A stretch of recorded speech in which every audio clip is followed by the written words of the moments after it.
Voilà, bandeko, nenga kina lo balika moko, puisque moni to aliba na nzambe,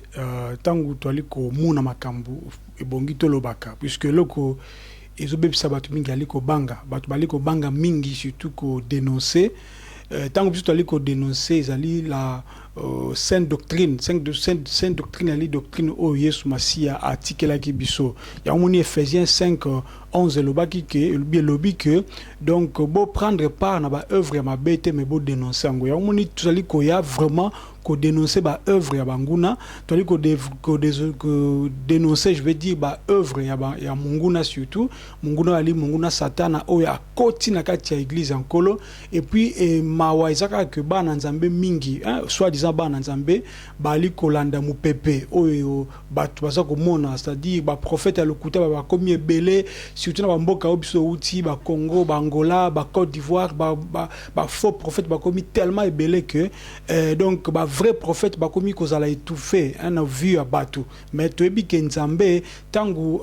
prophète Eli amilela ki nzambe alobai ke non ba prophète msu ba ali, c'est-à-dire c'est pour dire que biso tozali ko défendre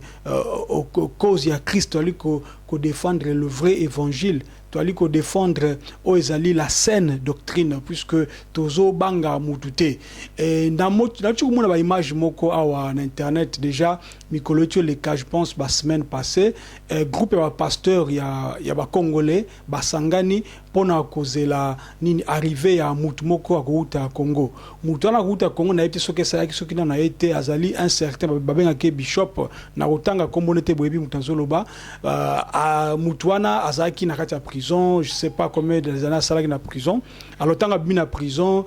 akomaki malade eloko ngana monaki liboso image ya liboso na monaki eza que mutu aza malade azobela AVC ba vandi na kati ya kiti moko na je sais pas soki terrain soki stade alati bilamba ba pape lokola catholique bon na ebité est-ce que baza ba catholique to bali ba donc ba évangélique. Alors ngana zo mona que ezo koma penza un peu danger. Pourquoi? Puisque tangu ba protestant balonga na kati ya catholique baloka ki ba changer makambo o ezaki malamu te, mais tangu bango ba kei ba continuer na même système wana ozomona parce que ndenge moko pe ba évangélique bayaki baza ko continuer na même système wana ba charismatique bayaki tout ça ezali ko laksa que système moko te ko za malamu na miso nzambe soki nzambe na katité ponkolo Yesu Masia atika ki ba instruction et pas na bantoma, puisque to ali ko kozala toujours fondé comment dire base na biso ali bantoma na ba prophète ali o ezali maloba nzambe bantoma ezali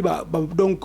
les apôtres qui ont marché avec Jésus. Mais si ko nazomona tata wana avant na kiti bato bazo kota na se robe na ye bona ebité e bosunganga peut-être ngana zo ebate eza bisika nini ba koma bisika ni fo muto azala bongo apona ko continuer sur na moni ba pasteur bali ko se dire que bali ba sangana ba sala soki mouvement pasteur wala za lisolo pe to kobeta ko mukolo mususu, puisque moi je ne pense pas que en tant que bana nzambe bo luka susu bo sala su ba groupe ba pasteur congolais ba groupe ba pasteur angolais ba groupe ba pasteur je sais pas